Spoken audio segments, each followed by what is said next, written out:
El Señor les bendiga. Este es el hermano Jorge Afanador en el programa Reflexiones Bíblicas de hoy. Hoy damos continuación al programa sobre la temática de Israel y la promesa. Israel y la promesa de Dios. Base bíblica tenemos a Jeremías capítulo 30, verso 17. Dice así a la letra en el nombre del Dios Trino: mas yo haré venir sanidad para ti y sanaré tus heridas, dice Jehová, porque deshecha te llamaron diciendo, esta es Sión de la que nadie se acuerda. Y en Deuteronomio capítulo 7, verso 6, dice así la escritura. Capítulo 7, verso 6, dice, capítulo 7, verso 6, dice, porque tú eres pueblo santo para Jehová tu Dios te ha escogido para hacerle un pueblo especial, más que todos los pueblos que están sobre la tierra. Esa es la cualidad, el distintivo, la peculiaridad de este pueblo más que todos los pueblos sobre la tierra. En el ojo y en la mirada de Dios, este pueblo es tan significativo, inclusive Dios le llama es la niña del ojo de Jehová. Israel es la niña y es pueblo especial, especial tesoro, a pesar de la situación espiritual de Israel. Esa es la base bíblica. El tema es Israel en la profecía bíblica.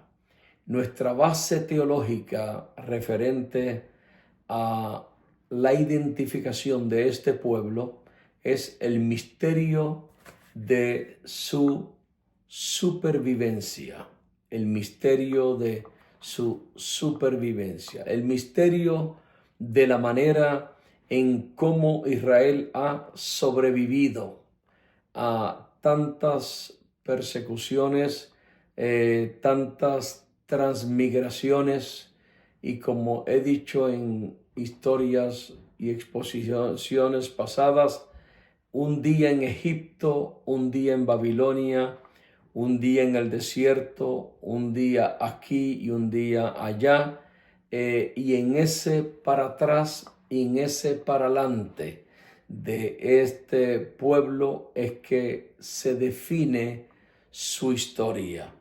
Es algo así como decir, como una paradoja humana. Hay cosas que realmente cuando no las conocemos a claridad respecto a Israel, realmente nos mueve la cabeza, nos mueven nuestra mente, y hay personas que llegan hasta decir, como dijo y citó el profeta, que a pesar de las persecuciones y de las dificultades de Israel a través de la historia, ya algunos habían pensado que Israel era una historia pasada, era una historia olvidada, era una historia funesta, era una historia, como dijo el profeta Jeremías en el capítulo 30, verso 17,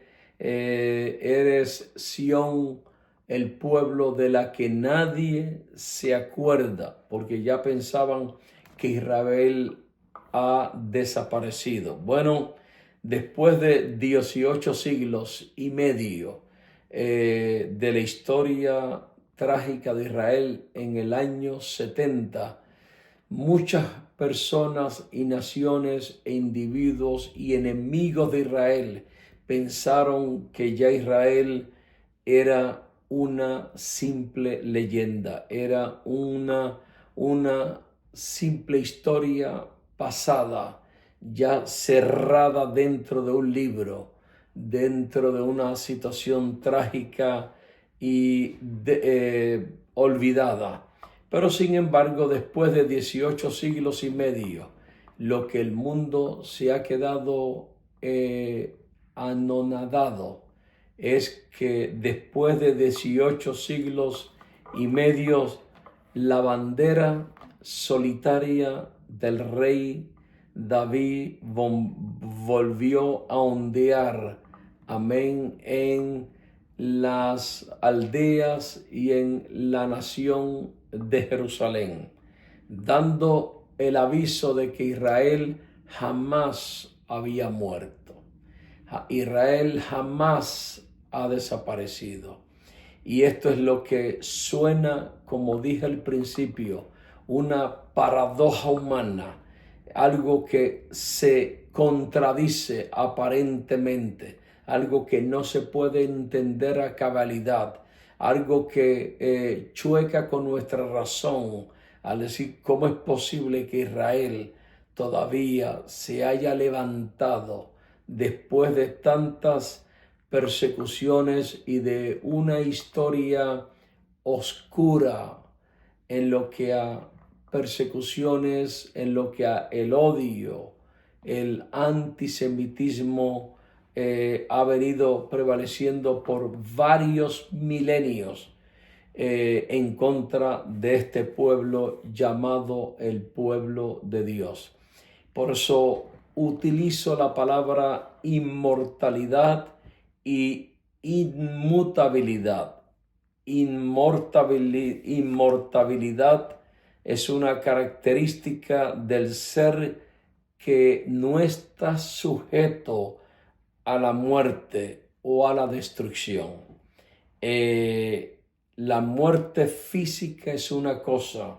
Por eso que en Primera de Corintios capítulo 15, verso 53 habla de la mortalidad, de la destrucción, pero habla de la inmortalidad y de la incorruptibilidad. Él mismo dice, porque esto corruptible se vestirá de incorruptibilidad y esto mortal se vestirá de inmortalidad. O sea, es el ejemplo de la experiencia que ha de vivir la iglesia en aquel día, cuando Cristo levante a la iglesia en el arrebatamiento, donde muchos ya hay enemigos de esta doctrina que todavía no han podido asimilar en sus conciencias, en su exégesis bíblica, lo razonable, lo bíblico, lo fundamental del arrebatamiento de la iglesia. Pero la experiencia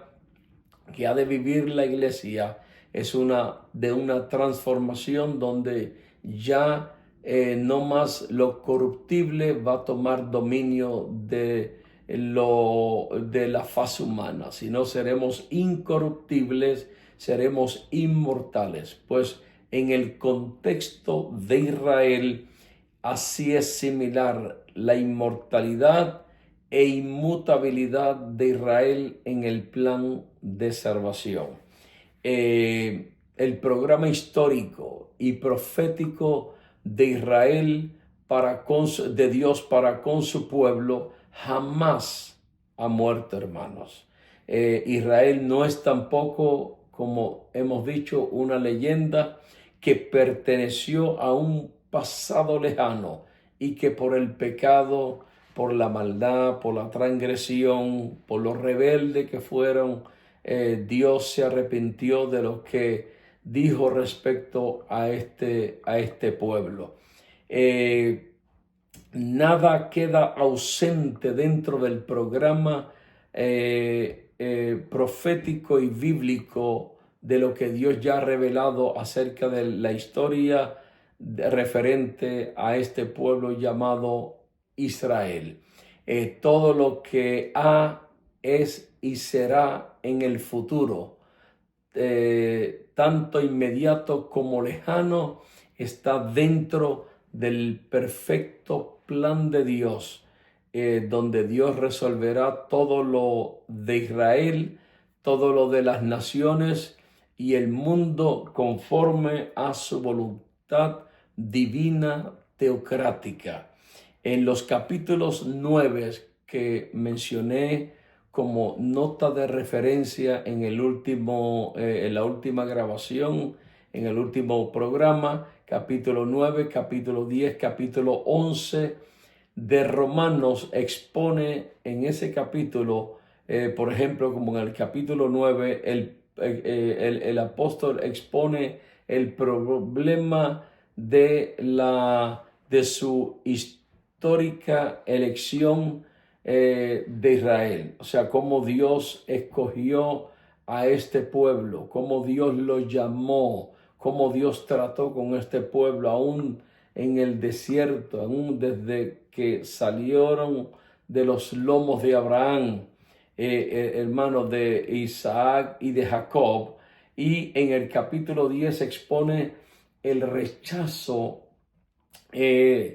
cómo ellos han rechazado el evangelio, y en el capítulo 11 expone la futura salvación de Israel. Aunque en el capítulo 10 se ve notablemente el rechazo de Israel, inclusive cuando el Mesías viene en su primera venida, él es rechazado y los judíos lo rechazan, mostrando para el mundo como que la única esperanza de ellos era el Mesías. Pero por cuanto rechazaron el Mesías, ellos han estado viviendo una situación tan difícil, hermano, por su pecado, por su desobediencia. Pero el hecho de ellos haber sido desobedientes, haber sido ellos rebeldes, no los excluye de ese programa del pacto de Dios con ellos. Por el hecho del tropiezo nacional de Israel, por parte de Dios a Israel, la pregunta es: ¿dejaron de ser los judíos el pueblo escogido de Dios? El apóstol Pablo da una respuesta en el capítulo 11, verso 11. Él dice: en ninguna manera, pero por su transgresión vino la salvación, dice la Biblia, a los gentiles para provocarles a celo. Y si su transgresión vino a ser la riqueza del mundo y su defección la riqueza de los gentiles, entonces cuánto más, la Biblia dice, y el apóstol Pablo escribió categóricamente en esta carta de Romanos, dice: cuánto más será su plena restauración, hermano. Israel es una realidad viviente, es una realidad histórica, es una realidad contemporánea y es una realidad profética. Israel, por ello es que debemos de fijar nuestra vista no tanto a los acontecimientos políticos, económicos de las naciones y partidos, sino mirar, como dije en una ocasión en otro de los programas, poner la mirada fija en el Medio Oriente y observar cada hazaña, cada movimiento de este maravilloso y misterioso pueblo en el Medio Oriente llamado Israel, hermanos. Por eso es que en el capítulo 9, verso 30, dijo el apóstol Pablo, dijo: ¿qué pues diremos? Que los gentiles que no iban tras la justicia, sino que vivían en la sombra del pecado, alejado de Dios, alejado del conocimiento de Dios, sin embargo, han alcanzado, dice la Biblia, la justicia, es decir, la justicia que es por la fe. Mas Israel, que iba tras una ley de justicia no la pudieron alcanzar, hermano. Él, haciendo un bosquejo en estos capítulos, en el capítulo 9, versos 6 al 13, el apóstol en estos gentiles afirma que la promesa de Dios hecha por Dios a los hijos de Israel no ha fallado. Eso es lo que dice Romanos capítulo 9, versos 6 al 13. Dios no ha fallado, esa promesa no ha fallado. De que algunos tropezaron, de que algunos no llegaron, de que algunos en el camino de su historia, por haber sido rebeldes, no volvieron a levantarse. Eso no implica de ninguna manera, hermanos, que la promesa de Dios no se cumplió. Al contrario, tampoco ha fallado la promesa de Dios. La promesa solo incluye, como dijo Daniel en el capítulo 12, verso 1 y 2 de Daniel, y también y como dice la escritura, hermano, la promesa incluye a los fieles, no a los infieles. Por eso alguien en una ocasión dijo, bueno, ¿será que este Israel, este nuevo Israel contemporáneo de 18 siglos para acá, desde el 1948, confirmo, corrijo, para acá, el Israel contemporáneo está o estará enmarcado dentro de esa promesa divina de Dios que le hizo a Abraham?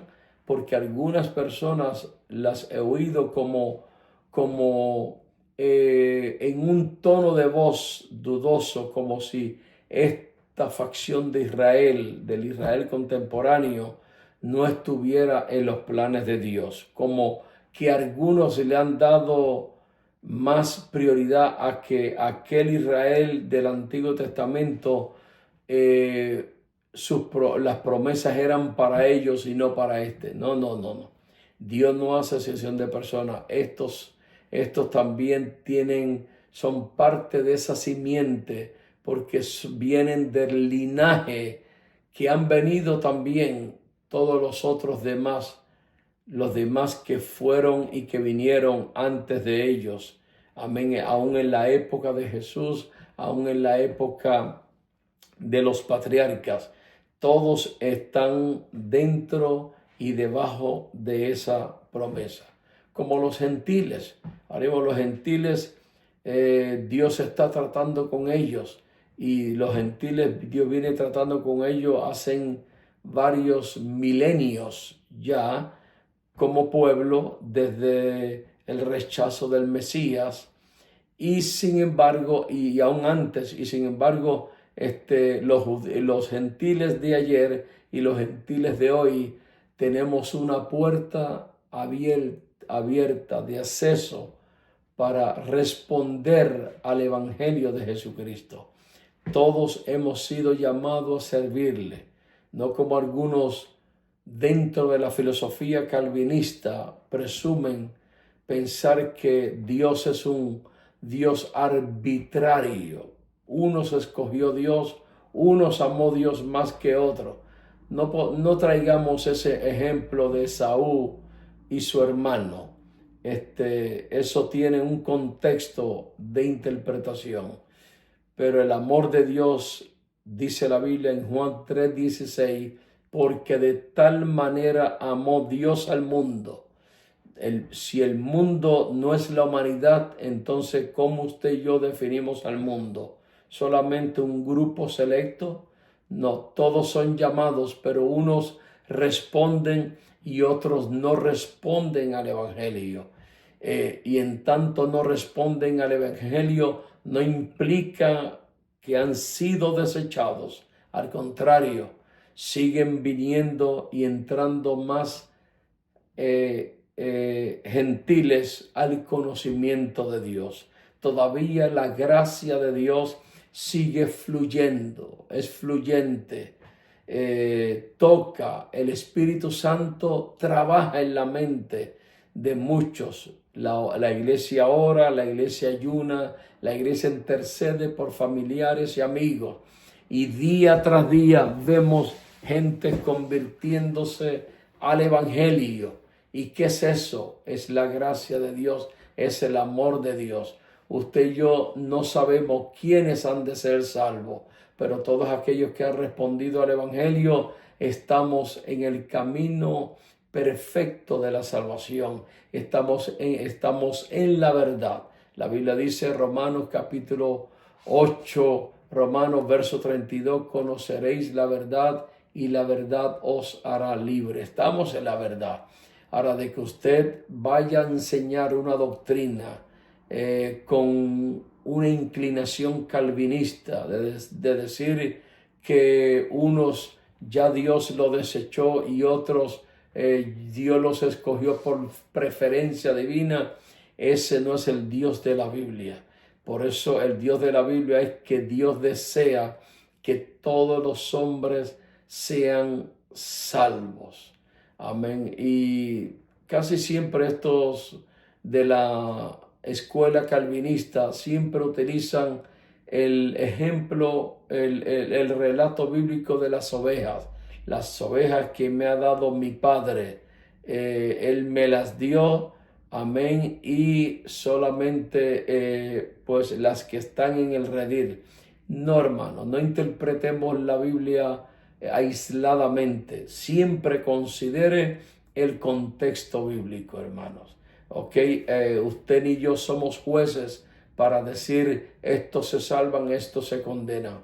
Si el que no busca a Dios y la muerte le sorprende, se pierde sin Cristo irremisiblemente si no ha respondido al Evangelio, si no ha reconocido a Cristo como su Salvador personal. La Biblia lo dice, Él es el camino, la verdad y la vida, y nadie viene al Padre si no es por Él, hermano. Él es el mediador entre Dios y los hombres, y el Espíritu Santo hace el trabajo de convencer y seguir tocando los corazones de aquellos que aún están en tinieblas todavía y vienen respondiendo de manera paulatina al Evangelio de Jesucristo.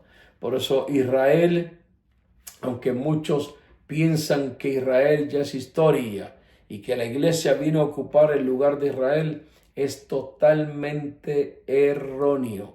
Israel está en pie y Dios todavía sigue teniendo ese plan y esa promesa y ese programa que Él tiene, que es inviolable, de que vendrá un momento, una época donde Cristo tratará nuevamente con los judíos, con su pueblo.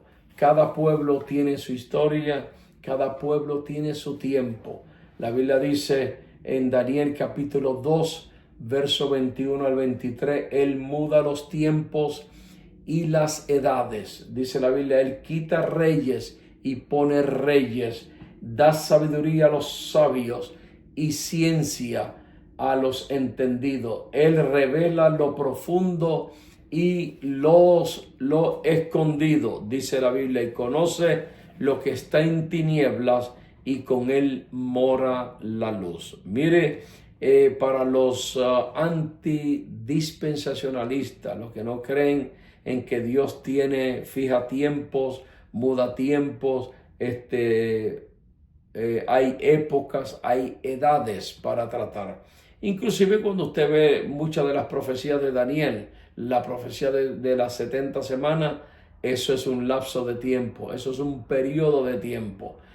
Para los antidispensacionalistas, ellos dicen que el tiempo es uno e ininterrumpido de forma, pero sí en la historia bíblica, cuando vemos el tiempo toma curvas. El tiempo abre brechas, el tiempo es interrumpido en varias facetas donde Dios, como el ejemplo cuando Él vino a los suyos y los suyos no lo recibieron, Dios no paró ahí su plan.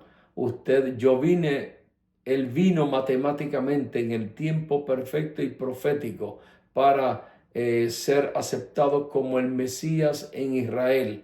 Él vino en esa fase donde iba a cumplirse la última semana profética de Daniel. Pero sin embargo el pueblo le rechazó y Dios entonces fue camino de los gentiles. ¿Ve? Iba el camino a buscar las ovejas perdidas de la casa de Israel. Y luego al Israel rechazar, él tomó otro camino, otro rumbo para tratar con gente que no eran gente, un pueblo que no era un pueblo. Y Dios puso su gracia y hoy este pueblo sirve de celos para que Israel vea que Dios no hace acepción de personas. Pero mire lo que dice el Salmo 31, verso 15. Mire lo que dice: en tu mano están mis tiempos. Líbrame de la mano de mis enemigos y de mis perseguidores. Y mire lo que dice Efesios capítulo 1, verso 9, verso 10. Dice Efesios 1, 9, 10, dándonos a conocer el misterio de su voluntad, según su beneplácito, el cual ha propuesto a sí mismo. Él ha propuesto, ha preparado un plan dentro del tiempo de reunir todas las cosas en Cristo en la dispensación del cumplimiento de los tiempos. No me descontextualice ese texto ni me lo saque fuera de contexto. Por más teólogo que trates de ser en esta explicación, no puedes evadir de que habla de una dispensación, de una era, de un tiempo de cumplimiento donde se cumpliría la profecía bíblica. Dice, del cumplimiento de los tiempos, así las que están en los cielos como las que están en la tierra. Por eso es que el vocablo dispensación no solo indica un periodo de tiempo, sino que es descrito claramente como una época que declara organización administrativa como administración en el sistema u orden, donde señala de manera personal el plan y propósito divino desde la perspectiva histórica de Israel bajo la ley y bajo la gracia, cuáles son dos periodos de tiempos y edades muy distintas. El último periodo o tiempo de edad incluiría lo que dice la profecía, la época del milenio, época del reinado del Mesías, cuya era, como todas las eras, las demás, una dispensación, y esta es la era final, porque después del milenio no hay otra dispensación. Algunos han dicho dispensación de la eternidad, pero en la eternidad no existe el tiempo. Todo es perenne, no existe el tiempo, no existe la historia, no existe épocas, todo es eterno. ¿Ok? Tiempo, ¿qué es tiempo? Es la duración y a la vez es un periodo que transcurre con y en acontecimientos. En la Biblia nos ofrece una perspectiva única y clara del tiempo. Dios se mueve en un eterno presente continuo. Eso se llama el kairos de Dios. Y en el kairos de Dios no existe el tiempo. El kairos de Dios es sin tiempo. El kairos no posee un principio ni fin de días. El hombre mortal es movido dentro del tiempo que se llama en griego cronos. Cronos nos movemos dentro de la manecilla del reloj de Dios. Los minutos, las horas, las semanas, los meses y los años. El tiempo, según la Biblia, Dios es eterno y Él no está limitado, dice la Biblia, al tiempo como los mortales estamos limitados por el mismo tiempo. Por eso es que mientras que el eterno existe fuera del tiempo, Juan 1:1, Dios no tuvo ni tiene principio ni fin sin tiempo. Por eso Filipenses capítulo 2 verso 5 dice, el cual siendo en la forma de Dios, a pesar de su humanidad, Él nunca dejó de ser lo que siempre ha seguido siendo. Y siendo es en el gerundio uparchón. Quiere decir que nunca da la sensación de terminar. Él, siendo en la forma de Dios, no escatimó el ser igual a Dios como a cosa a que aferrarse. A pesar de esa unión hipostática y esa manifestación de su humanidad, Él nunca dejó de ser lo que siempre Él ha sido. Por eso la eternidad de Dios, el kairos, versus creación, límite humana, eso es dos cosas diferentes. Dios de manera ontológica no está absolutamente limitado a la esfera lineal del tiempo, o sea, del cronos, metafísica. Dios vive dentro de un eterno presente. Lo que para nosotros es pasado, para Él sigue siendo presente y eternamente futuro. Por eso todo marca el reloj de Dios. Viene una época y estamos viviendo en una época dispensacional y Dios volverá a tratar con Israel. Amén. Cuando la iglesia sea quitada del panorama y de la esfera física, visible de lo que existe en el mundo. Por eso entonces vamos terminando la fase contemporánea actual del rechazo de Israel. Aunque el llamado es para todos, la promesa queda destinada para el verdadero israelita, o sea, el que ha permanecido fiel, como la iglesia. Son muchos los llamados y pocos los escogidos. Ponga el like, hermanos, suscríbase, ya estamos llegando a casi 100 suscriptores, y ponga like, hermano, para seguir en esta sintonía del programa Reflexiones Bíblicas de hoy. Dios le bendiga, Dios le guarde.